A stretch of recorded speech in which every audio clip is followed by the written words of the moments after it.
Hello tanks and tankettes, and welcome to a view replay from Morpheus to Stelkefer, who I have certainly featured before, but not, I believe, in this particular tank, the Sheridan. And there's something a little different about this Sheridan. It's not using the derp gun. The 105mm, I don't know how popular it is exactly, but it's certainly a more reliable looking option than the derp. But of course it's also going to be a less hilarious option than the derp. The accuracy is still not super great or anything, it's like 0.4 base accuracy, but the bloom stats are actually pretty good, especially when the comparison is a 152mm howitzer.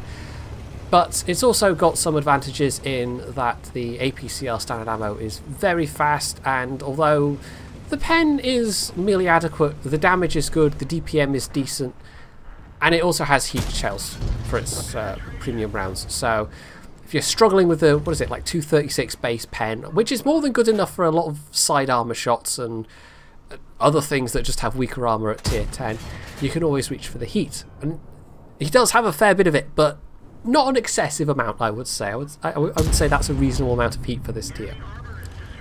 So that AMX 13105 is the first to die on the enemy team anyway. If you're going to sit still and make it easy for somebody who's clearly shooting at you, then you've pretty much got to expect that to happen. It was a bit of an odd move, really. It's a nice first kill anyway, one of the enemy fast tanks out of the game, the only enemy scout out of the game already. That might help Morpheus a bit later on, because it means there isn't really anything to match his speed apart from maybe the enemy Batchat.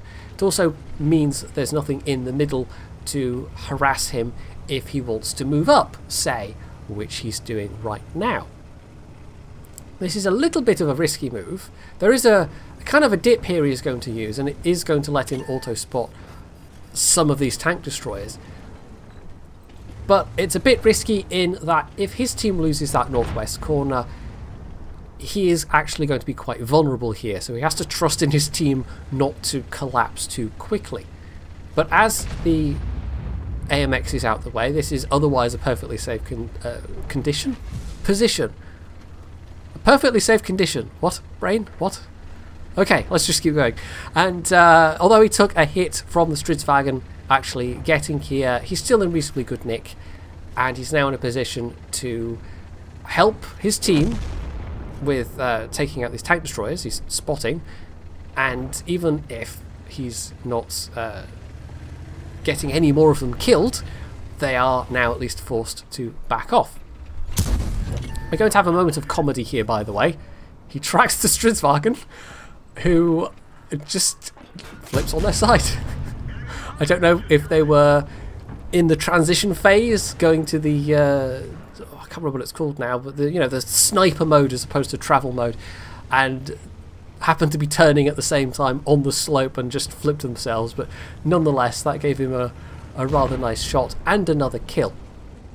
Now you may have noticed he glanced back at the northwest corner before he moved in this direction, and so he has very definitely noticed that his team has indeed, in fact, collapsed. That was not a safe position to be in any longer.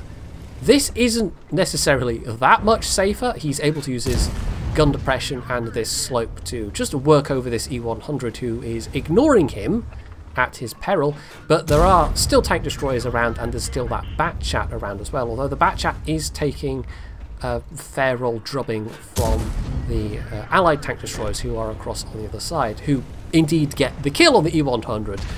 It almost feels like that should have gone to Morpheus, given that he got the majority of the damage, but never mind. So he takes an opportunity to pop out and hit the grill while they are reloading.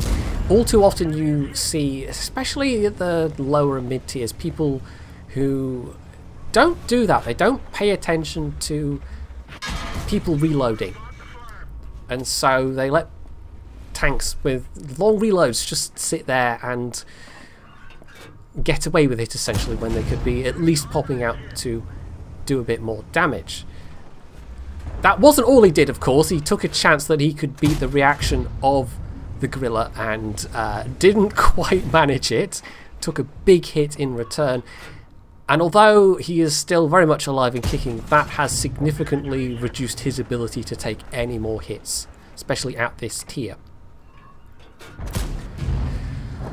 So the Jaegeru who went down in the middle, they're done, but that gave Morpheus a chance to get a bit more damage out of the tanks that were advancing on them. For now, he's still working over this slope. I mean, the gorilla is out of the way.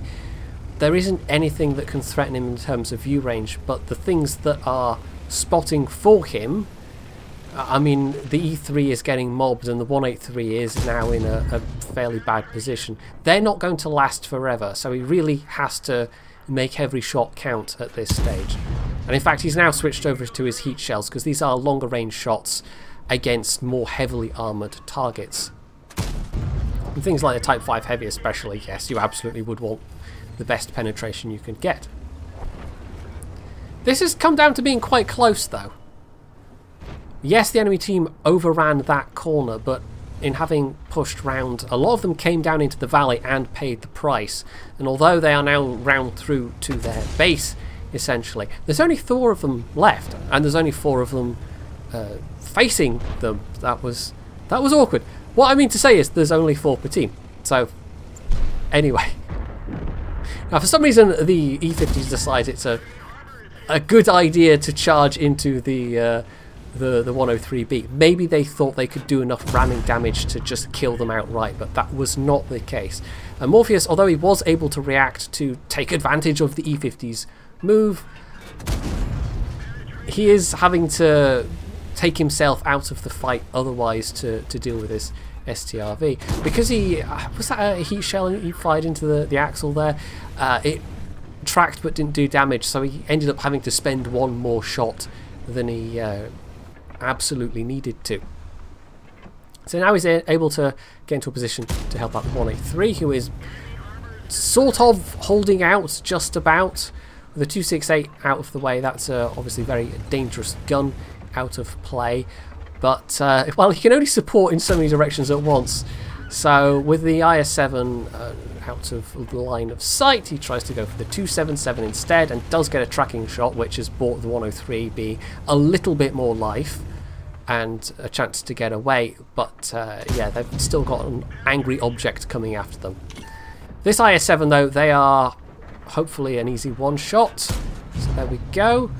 They're down. The 183 is obviously a one-shot for the 277, and they are going to take multiple hits to kill themselves.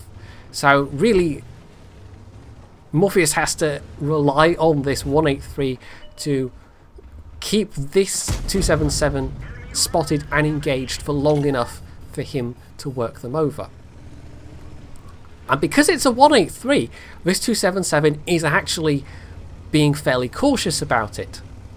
With the damage they've had done to them in the process, a penning Hess shell at this point could spell their end. So the fact that it's a 183 is actually really useful for Morpheus. They're not just being really aggressive against this low health tank destroyer, because they can't afford to be. And so although everybody is reasonably low health, just the fact that it's a 183 and it's a 2 versus 1 situation means that this 277, they're not in a good position right now.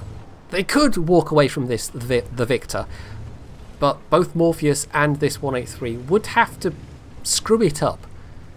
Morpheus obviously is really not wanting to do that. He's repositioning between shots. He's trying to use bush cover where possible. He's absolutely taking advantage of his gun depression. He's not just sitting in the same place over and over again and making it easy.